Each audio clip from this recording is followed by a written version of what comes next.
आप सभी का स्वागत है आपके अपने YouTube channel Gyandeep India channel पर। और आज पढ़ाएंगे आपके लिए आदिकाल के प्रमुख कवि एवं उनकी रचनाएं। ठीक है, आइए शुरू करते हैं। तो आदिकाल के प्रमुख कवि एवं उनकी रचनाएं। ठीक है, एक तरफ हमने कवि लिखे हैं, एक तरफ रचनाएं। तो आदिकाल के प्रथम कवि हमारे लिखे हैं, पहले नंबर में हमने चंद्रवरदाई। और चंद्रवरदाई रचना कौन सी है? पृथ्वीराज रासो। नंबर 2 जगनिक। जगनिक रचना परमाल रासो। ठीक है, जगनिक रचना कौन सी है? परमाल रासो। और परमाल रासो को आलेखखंड भी कहते हैं, या फिर इस तरह कह सकते हैं कि परमाल रासो का दूसरा नाम आलेखखंड भी है। ठीक है, तो परमाल रासो को आलेखखंड भी कहते हैं, ये आपको याद रखना है। नंबर 3 अब्दुल रहमान। अब्दुल रहमान की रचना है संदेश रासक। कौन सी है? संदेश रासक। किसकी रचना है? अब्दुल रहमान की। नंबर 4 दलपति विजय। दलपति विजय की रचना कौन सी है? खुमान रासो। ठीक है, तो कहीं कहीं आ जाता है खुमान रासो और कहीं कहीं खुमान रासो, ये आपको ध्यान रखना है। कहीं अड़े खाली बना हुआ है तो कहीं ने बना हुआ है। ठीक है, बात एक ही है, खुमान रासो या फिर खुमान रासो।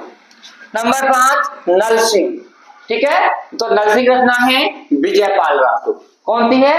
विजयपाल रासो। नंबर 6 नरपति नाल है। नरपति नाल की रचना कौन सी है? बीसलदेव रासो। ठीक है, बीसलदेव रासो। तो ये है हमारे आदिकाल के प्रमुख कवि और उनकी रचनाएं। ठीक है, एक बार फिर देख लेंगे कि चंद्रवरदाई की रचना पृथ्वीराज रासो, जगनिक की परमाल रासो, अब्दुल रहमान की संदेश रासक, दलपति विजय की खुमान रासो और नल सिंह की विजयपाल रासो, नरपति नाले की बीसलदेव रासो। तो ये है हमारे आदिकाल के प्रमुख कवि और उनकी रचनाएं। और अब देखेंगे हम भक्ति काल के प्रमुख कवि और उनकी रचनाएं। अब हमारे भक्ति काल के प्रमुख कवि एवं उनकी रचनाएं। तो भक्ति काल के प्रमुख कवि हमारे नंबर 1 कबीरदास। कौन है? कबीरदास। और कबीर रचना कौन सी है? बीजक। कौन सी है आपकी? बीजक। और बीजक के 3 भाग हैं, साखी, सवद और रमैनी। नंबर 2 तुलसीदास। तुलसीदास रचना है रामचरितमानस। नंबर 3 सूरदास। सूरदास रचना है साहित्य लहरी या सूर सारावली, लिख सकते हैं आप। नंबर 4 मलिक मोहम्मद जायसी। कौन है?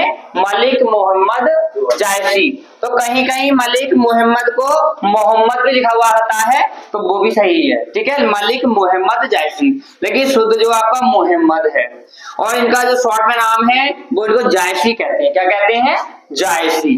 तो जायसी रचना कौन सी है? पद्मावत। ठीक है, याद रखेंगे पद्मावत। नंबर 5 अब है मंझन।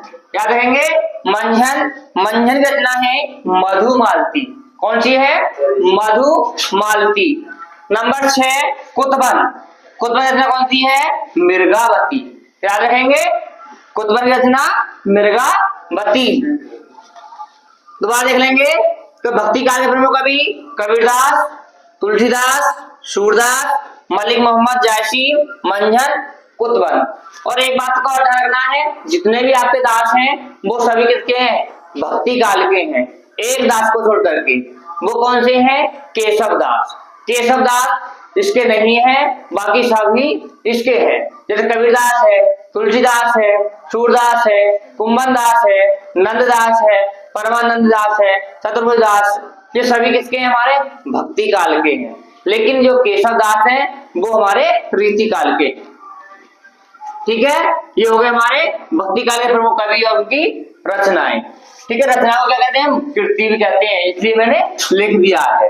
अब देखेंगे रीति काल के प्रमुख कवि एवं उनकी रचनाएं। अब देखेंगे हम रीति काल के प्रमुख कवि एवं उनकी रचनाएं। तो रीति काल के प्रमुख कवि नंबर 1 बिहारी, जो सभी जानते हैं बिहारी के लिए। बिहारी रचना है सतसई। कहीं कहीं आ जाता लिखा हुआ बिहारी सतसई या केवल सतसई। नंबर 2 केशव दास। केशव दास रचना है कवि प्रिया या फिर रामचंद्रिका। ये भी इनकी दोनों प्रसिद्ध हैं, कवि प्रिया या फिर रामचंद्रिका। आपको बताया था मैंने केशव दास, केवल केशव दास ही रीतिकाल कवि हैं, बाकी सभी दास कौन से काल के हैं? भक्ति काल के हैं। नंबर 3 भूषण, भूषण रचना है शिवराज भूषण, जो इन्हीं के नाम पर ही पड़ी है। नंबर 4 देव, देव रचना कौन सी है? देव शतक। फिर है मतीराम, मतीराम रचना रसराज, ठीक है, या फिर दूसरा रचना ले सकते हैं आप मतीराम की, मतीराम सतसैवी है, ठीक है। तो ये थे हमारे रीतिकाल के प्रमुख कवि, कौन कौन थे? बिहारी, केशवदास, भूषण, देव और मतीराम, ठीक है। तो बिहारी रचना कौन सी हो गई? सतसई। केशवदास की कवि प्रिया, भूषण की शिवराज भूषण, देव की देव शतक और मतीराम की रसराज। तो आज के वीडियो में बस इतना ही। आपको ये वीडियो कैसा लगा हमें कमेंट करके जरूर बताएं। अगर वीडियो अच्छा लगा हो तो वीडियो को लाइक करें और अपने दोस्तों के साथ शेयर करें, और फिर मिलते हैं अगले वीडियो में। तब तक सभी दोस्तों को नमस्कार।